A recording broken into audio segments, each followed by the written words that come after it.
ज्ञानचे समन्वयक प्राध्यापक चुकडे सर, म्हणजे सर्व सहकारी प्राध्यापक बंधू भगिनी, छायाचित्रकार, पत्रकार आणि विद्यार्थी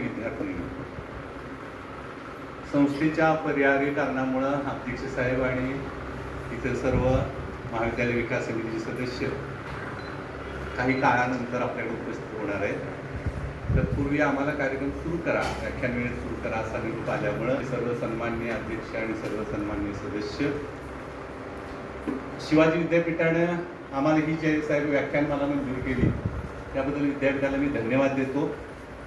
शिवाजी विद्यापीठाचं आमच्यावर खूपच प्रेम आहे, महाविद्यालयावर आहे, विद्यार्थ्यांच्यावर आहे आणि माझ्यावर विशेष आहे. कारण राज्यपाल नियुक्त कोट्यातून साहेब तुम्ही आम्हाला विद्यापरिषदेवर संधी दिली आणि अनेक समित्यांवर काम करायची आम्हाला संधी मिळते. त्यामुळं महाविद्यालयाचा विकास होतो, संस्थेचा विकास होतो, माझ्या प्राध्यापकांचा विकास होतो, विद्यार्थ्यांना त्या अनुभवाचा फायदा होतो.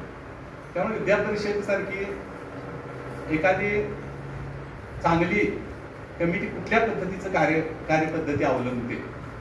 Doctor D.N. पाटील आमचे सिनेटवर सदस्य आहेत, त्या माध्यमातून किंवा सुटाचे सगळे सदस्य आहेत, अन्य काही प्राध्यापक वेगळ्या कमिटीवर आहेत. त्यामुळे विद्यापीठाचा कार्यभार आणि आपलं संलग्नित महाविद्यालय असल्यामुळं वेगवेगळ्या उपक्रम कसे विद्यापीठात चालतात, कुठले निर्णय घेतात, त्या निर्णयाच्या भागीदार होण्याचं भाग्य आम्हाला मिळालं, त्याबद्दल ही विद्यापीठाविषयी मी कृतज्ञता व्यक्त करतो. साहेब, आमचं महाविद्यालय 1990 साली सुरू झालं, आज 34 वर्ष पूर्ण होत आहेत. कला शाखेला त्यावेळी 61 विद्यार्थी आणि विज्ञान शाखेला फक्त 24 विद्यार्थी होते. पण आज अतिशय आनंदाची गोष्ट आहे की आजूबाजूला विविध महाविद्यालय असून सुद्धा आमच्या महाविद्यालयामध्ये 900हून अधिक विद्यार्थी प्रवेश येत आहेत. ही अतिशय आनंदाची आणि अभिमानाची गोष्ट, आमच्यासाठी गौरवाची गोष्ट आहे. कारण आमचं महाविद्यालय शिवाजी विद्यापीठामध्ये क्रीडा, सांस्कृतिक, NSS, NCC या विविध विभागामध्ये अत्यंत दर्जेदार कामगिरी साहेब करते आणि गेले 4 वर्ष विज्ञान शाखा ग्रामीण गटांतर्गत प्रथम येण्याचा सुद्धा मान आमच्याच महाविद्यालयाला मिळालेला आहे. 2 वर्ष त्यामध्ये कोरोना काळ गॅप पडलेला आहे साहेब, आमचं लक्ष आहे तिकडं, परंतु जास्तीत जास्त गुणवत्तापूर्ण शिक्षण देण्याची कामगिरी माझे सर्व प्राध्यापक, संस्था निश्चितपणे करेल याची मी ग्वाही देतो. आमच्याकडे योगायोगाने साहेब शिवाजी विद्यापीठामध्ये इतर महाविद्यालयामध्ये प्राध्यापक निवृत्त होत आहेत, कोकणी निर्माण झाले.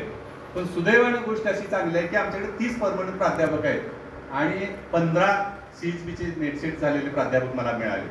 महाविद्यालय कसं चालतं किंवा प्राचार्य एकटे महाविद्यालय चालवू शकत नाही, ही चांगली टीम आहे आमच्याकडे. यापैकी 28 लोक PhD आहेत आणि 18 लोक नेटसेट आहेत, त्यात की माझ्यासह 10 प्रोफेसर आहेत. ही अतिशय अभिमानाची साहेब गोष्ट आहे. आणि राहिलेले उर्वरित लोक सुद्धा आता PhD करत आहेत.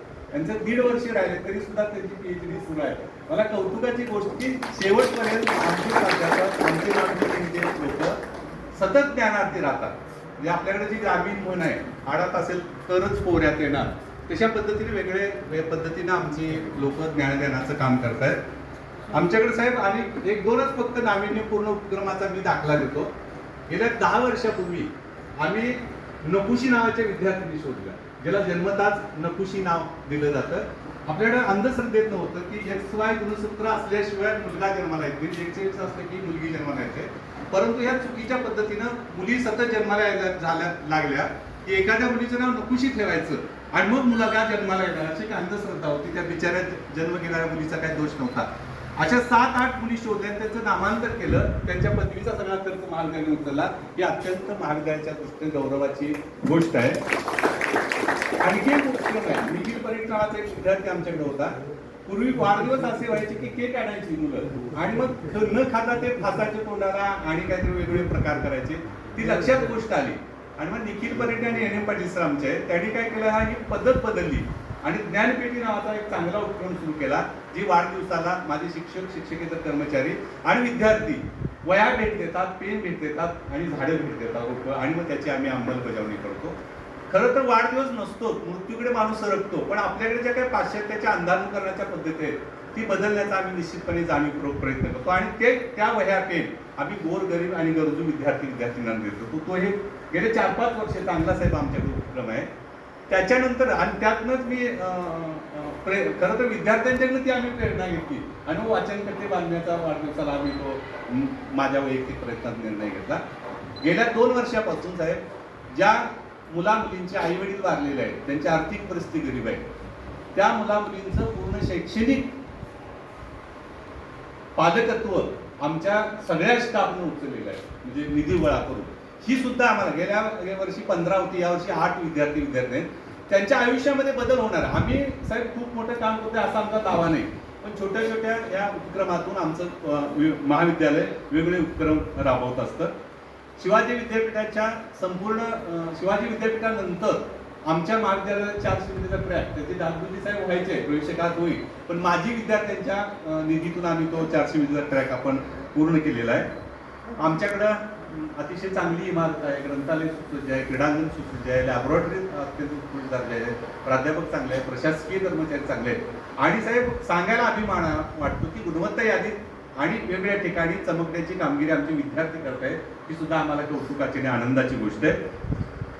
1-2 प्रसंग आता सांगतो. महाविद्यालयाचा धावता आढावा मी थोडक्यात घेतला. आपल्याला आता कुलसचिव साहेबांचं मार्गदर्शन आणि व्याख्यान ऐकायचं आहे. अतिशय दर्जेदार पद्धतीचं व्यक्तिमत्व आज आमच्या समोर आहे, अतिशय संवेदनशील. आता केशवराव भोसले नाट्यगृहाला परवा आग लागली दुर्दैवानं, ते बातम्या बघून सुद्धा साहेबांच्या डोळ्यात पाणी आहे. अतिशय संवेदनशील व्यक्तिमत्व. आणखी एक प्रसंग सांगतो. मग शिवाजी विद्यापीठाला स्वतंत्र पाण्याची व्यवस्था करून देणारे, म्हणजे महानगरपालिकेचं पाणी नाही, स्वायत्तता प्राप्त करून देणारे कुलसचिव साहेब आहेत. शिवाजी विद्यापीठ दुर्गोला करणे आतापर्यंत त्यांच्या बदले कार्यरत होतं, तिथं मोर अत्यंत चांगल्या पद्धतीने विहार करत होता. निसर्गावर प्रेम असणारे, संवेदनशील व्यक्तिमत्व असणारे, एक समाज शिक्षक म्हणून. खरं तर आज त्यांना सुट्टी असते आणि प्रशासनाचा ताण काय असतो. मी एका महाविद्यालयाचा प्राचार्य आहे, पण 289 महाविद्यालय आणि शासन स्तरावरचा ताण काय असतो. मी म्हणजे हे कसं सहन करतात, तर ते असं म्हणतात, विविध व्याख्याने देतो, मी पुस्तकं लिहितो, समाजामध्ये रमतो, निसर्गात रमतो, तो माझा विरंगुळा आहे, म्हणून मला कुठली बीपी नाही, शुगर नाही, काही नाही. या पद्धतीचं व्यक्तिमत्व आपल्याकडं आज त्यांचा सविस्तर परिचय डॉक्टर कुलकर्णी सर करून देतील. मी शेवट एवढाच करतो. एक उत्तम प्रशासक, एक उत्तम शिक्षक, एक उत्तम वनरक्षक, संवेदनशील व्यक्ती, एक उत्तम लेखक म्हणून साहेब आमच्याकडे आला. मी पुन्हा एकदा सर्वांचं अतिशय मनपूर्वक स्वागत करतो आणि थांबतो. धन्यवाद.